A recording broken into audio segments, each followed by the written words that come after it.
नमस्कार दोस्तों, सुमित भारद्वाज क्लासेज में आप सभी का फिर से स्वागत है। जैसे कि आप सभी को पता है, हमने इससे पहले राष्ट्रीय स्वतंत्रता आंदोलन के 2 पार्ट कर लिए थे। आज हमारा पार्ट नंबर 3 रहेगा। जिसने नहीं देखे, नीचे डिस्क्रिप्शन में लिंक मिल जाएगा, वहां जाकर देख सकता है। तो एक प्रकार से हम क्रैश कोर्स कर रहे हैं। तो चलिए शुरू करते हैं। तो जो इरविन समझौता 1931 में हुआ, इरविन समझौते को हम क्या दूसरे नाम से और जानते हैं, या दूसरा और कहा जाता है दिल्ली समझौता। क्या कहा जाता है इसको? दिल्ली समझौता कहा जाता है। इस समझौते के अंतर्गत क्या हुआ था, जो गांधी था, गांधी जी के मांगों को कई मांगों क्या है मांग लिया गया था। ठीक है।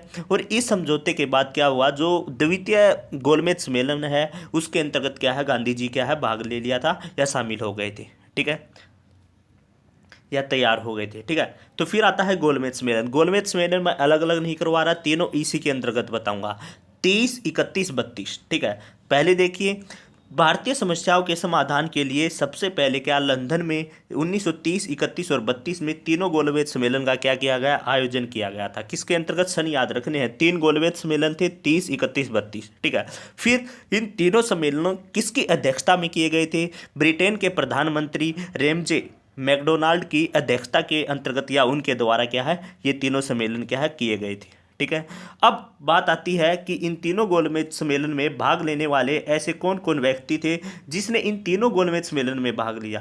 तो देखिए, इन तीनों गोलमेज सम्मेलन में भाग लेने वाले व्यक्ति थे, एक तो थे भीमराव अंबेडकर। ठीक है। कौन थे? भीमराव अंबेडकर थे, जो कि एक दलित नेता के रूप में थे। और दूसरे थे मोहम्मद अली जिन्ना, एक मुस्लिम नेता थे, या फिर एक मुस्लिम नेता के रूप में थे। तो किस किस ने इन तीनों गोलमेज सम्मेलन में भाग लिया? भीमराव अंबेडकर जी ने और मोहम्मद अली जिन्ना जी ने। ठीक है।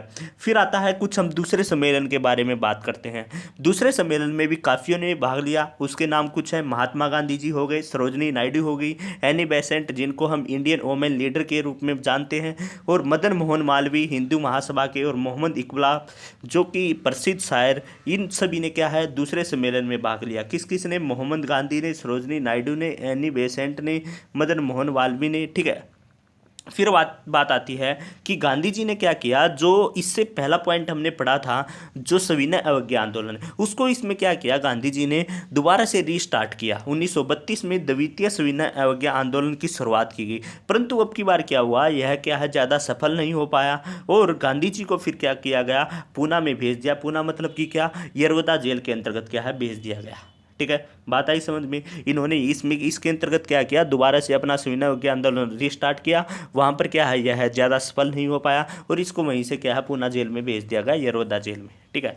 बात यहाँ तक क्लियर होती है। फिर आती है पूना समझौता। पूना समझौता की डेट देखो, 1932। 1932 में महात्मा गांधी और अंबेडकर जी, भीमराव अंबेडकर जी के बीच इंडियन काउंसिल के प्रत्यक्ष निर्वाचक के रूप में हुआ। तो क्वेश्चन डायरेक्ट पूछता है, पिछली बार डीएसएसबी के अंतर्गत पूछा गया था, पूना समझौता किस किस के बीच हुआ, किस किस किस के बीच हुआ था? एक महात्मा गांधी जी और एक भीमराव अंबेडकर जी। ठीक है। ये दोनों यहीं से क्वेश्चन उठेगा, और एक डेट उठ सकती है 1932।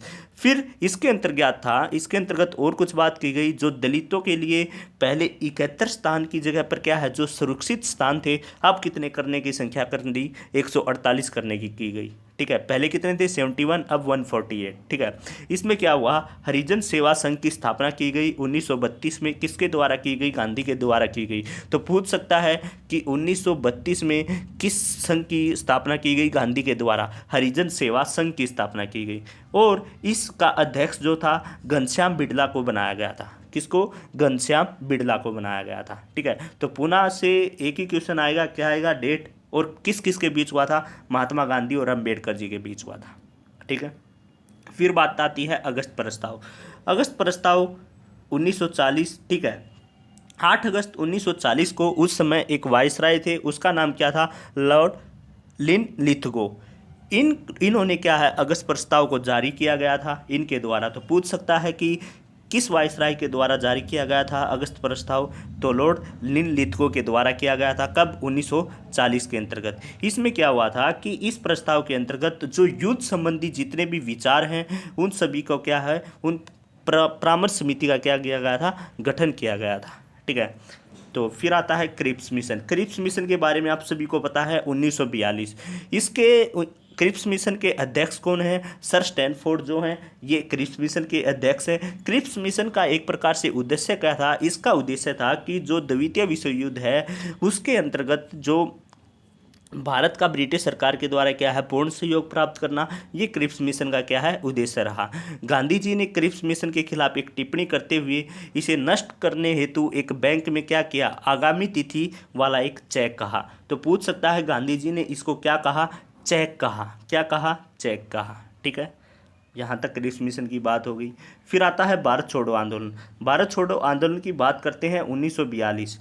तो भारत छोड़ो आंदोलन का जो प्रस्ताव है यह 8 अगस्त 1942 को मौलाना अबुल कलाम, किसके द्वारा, 8 अगस्त 1942 को मुंबई में मौलाना अबुल कलाम की अध्यक्षता में किया गया था। तो डायरेक्ट पूछेगा किसकी अध्यक्षता में किया गया था, मौलाना अबुल कलाम की अध्यक्षता में किया गया था। कब, 8 अगस्त 1942 को। और 8 अगस्त 1942 को ही महात्मा गांधी ने मुंबई के ग्वालिया टैंक मैदान में भाषण देते हुए 2 नारे दिए। ठीक है, तो पूछ सकता है कि वे 2 नारों के नाम बताइए। ठीक है, तो किसने दिए थे, सबसे पहले बात गांधी जी ने दिए थे। कहाँ पर दिया थे, मुंबई के ग्वालिया टैंक मैदान में दिए थे। ठीक है, एक तो था करो या मरो और एक था अंग्रेजों भारत छोड़ो।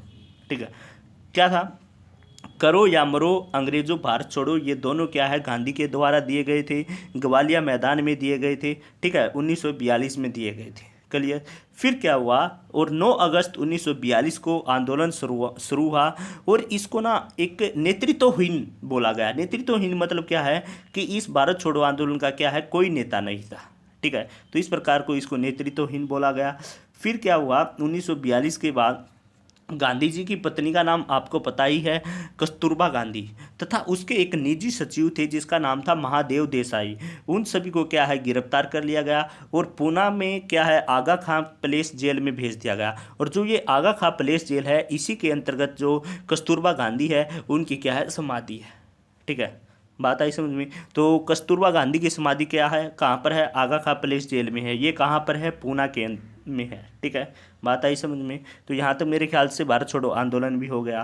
फिर बात आती है आज़ाद हिंद फौज की। आज़ाद हिंद फौज के बारे में तो आप सभी को पता है, 1942 इसकी स्थापना रास बिहारी बोस के द्वारा की गई थी जापान टोक्यो में 1942 के अंतर्गत। ठीक है, तो किसके द्वारा की गई थी, रास बिहारी बोस के द्वारा की गई थी। कहाँ पर की गई थी, टोक्यो में की गई थी। कब, 1942 में की गई थी। इसका जो आज़ाद हिंद फौज की का जो विचार देने का श्रेय है किसको जाता है, कैप्टन मोहन सिंह को आज़ाद हिंद फौज का विचार देने का श्रेय जाता है। ठीक है, सुभाष चंद्र बोस ने आज़ाद हिंद में 1943 के अंतर्गत क्या है शामिल हो गए थे, सिंगापुर के अंतर्गत। तो पूछ सकता है जो सुभाष चंद्र बोस थे उन्होंने आज़ाद हिंद फौज को कब शामिल किया या ज्वाइन किया, तो 1943 में ये शामिल हो गए थे। कहाँ पर हुए थे, सिंगापुर में हुए थे। ठीक है, और इनको आज़ाद हिंद फौज का क्या है वास्तविक संस्थापक भी माना जाता है।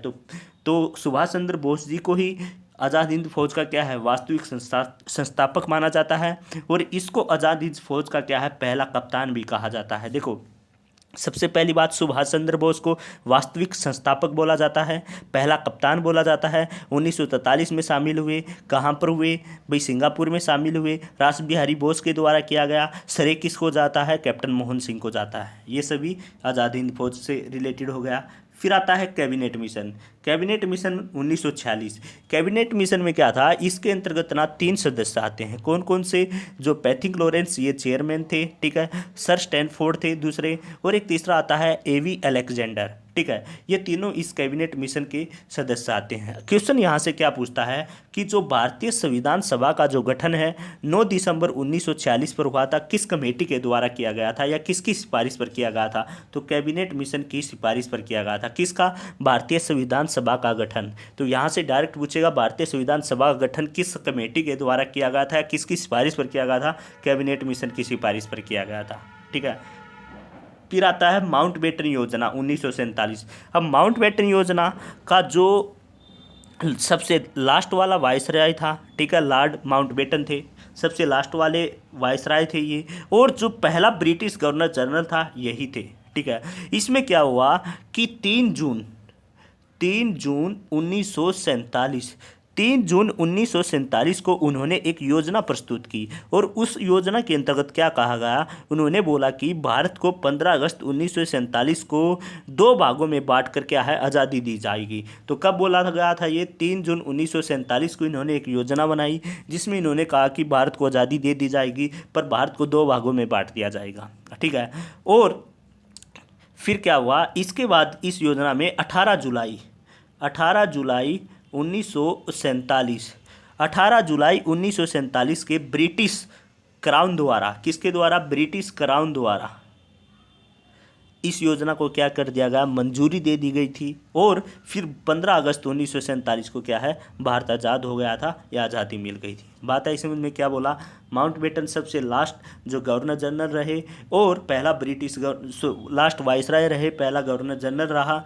3 जून 1947 को एक योजना बनाई गई। उस योजना में बोला कि भारत को 15 अगस्त 1947 को आज़ादी दी जाएगी, पर भारत को क्या है, 2 भागों में बांट दिया जाएगा। और 18 जुलाई 1947 को ब्रिटिश क्राउन के द्वारा क्या है, ये योजना मंजूरी कर दी गई या मंजूरी दे दी गई इस योजना को। और फिर भारत को 15 अगस्त 1947 को आज़ादी मिल गई। तो यहाँ तक जो मेन चीज़ें आती थी वो मैंने करवा दिया। इसके बाद 1-2 पार्ट और डालेंगे जिसमें स्पेशल भाई कई जो रविंद्रनाथ टैगोर हो गए, स्वामी विवेकानंद हो गए, दयानंद हो गए, इनके बारे में पढ़ेंगे। तो थैंक यू स्टूडेंट, मिलते हैं जल्दी ही नेक्स्ट वीडियो में।